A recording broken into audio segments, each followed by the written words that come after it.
So, ayan guys. Andito na nga ako sa Changi namin, sa crossing. Changi siya dito sa Ilonggo tawagin. Pero kung diyan sa Manila, tindahan, 'di ba? Changi tapos tindahan, 'di ba? Ang aliwalas ng crossing ngayon. Yun ang aliwalas, walang customer.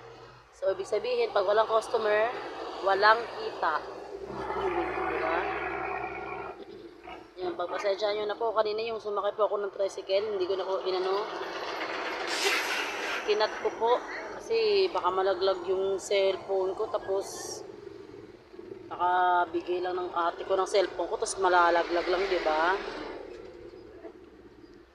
Diba? Yan po. O, diba? Mga green. Yan, yung mga truck. Yan po, mga green.